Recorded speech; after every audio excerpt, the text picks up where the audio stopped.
All right, one of my favorite parts of the wrap-up is Couch Conversations presented by Dr. Pepper. Scooby, you know I am psyched for this one. We are joined by UCLA quarterback Chase Griffin. Not just UCLA quarterback, but name, image, likeness superstar. I'm just going to say it and lay it out there. And, Chase, what I hope we're about to do is give people a real education on what NIL has been like. Because there are a lot of things that were being said, and you're living it. So let's start with one of the popular conversations was that players wouldn't be able to manage playing and school and NIL. How do you manage doing all three of those things at once?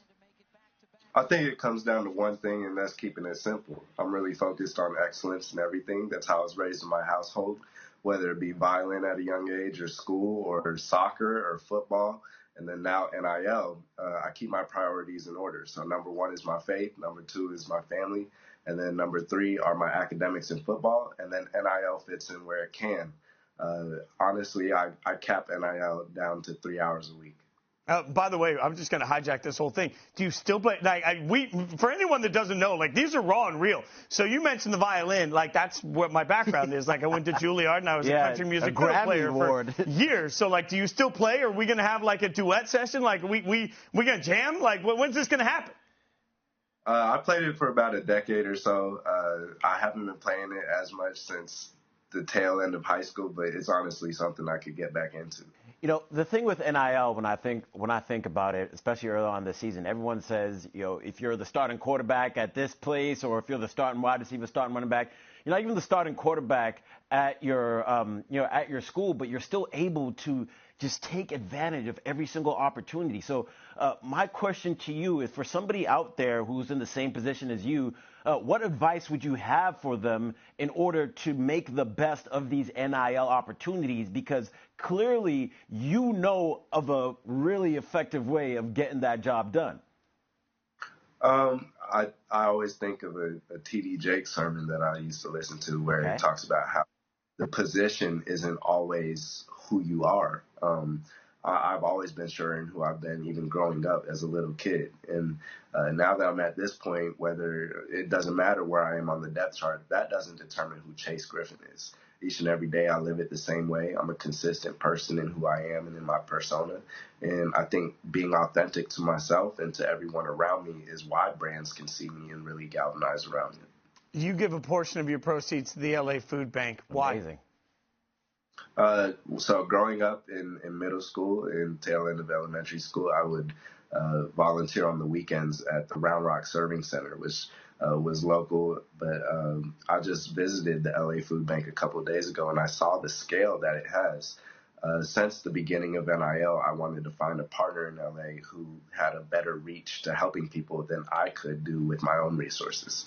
So a piece of each one of my NIL deals, along with, very generous couples or individuals who have donated to my cause and the cause overall, which is the backpack program, where kids who rely on school every single day to eat food get a backpack on the weekends so that they don't starve. So it was just a natural connection there where I have a history of community service, and I wanted to find the best place in LA, or one of the best places for that reach. And they do millions of pounds of food every single week, where they do deliveries, drop-offs, pickups, and they really feed the children of LA. And to be a part of that and to use my NIL deals and NIL for good is a huge blessing.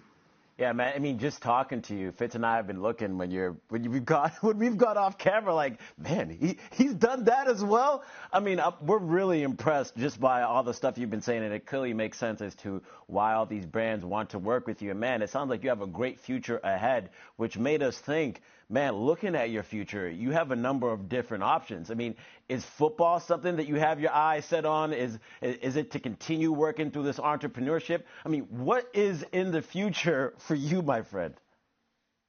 I definitely think that football is in my future. I know who I am as a player, and the last time I played, I was excellent, and I'm even better now. So I look forward to staying ready for that. As far as off the field, I remember Arthur Ashe had said that he didn't want to be solely remembered for his tennis accomplishments. And he's a great Bruin, but there's also Bruins like Ralph Bunch, Jackie Joyner-Kersee, Jackie Robinson, and Rayford Johnson, who have all changed the world. and really are the pride of the institution that is UCLA. That's part of the reason why I chose UCLA when going to college. It was a place where I could grow my mind and grow as a football player and play at the next level, which are my dreams. But additionally, it's where world changers go. And to be able to take advantage of the platform that is UCLA and to one day hopefully be mentioned with those greats, it would be an honor and a complete blessing. Dude, I don't know that I've talked to many people more impressive than you. We appreciate your time. Congratulations on what you're doing. We'll always be advocates for it. Keep crushing it, Chase. Thank you so much for joining us, and thanks for all the difference you're making in the world, brother. Thank you so much for having me. I enjoyed it.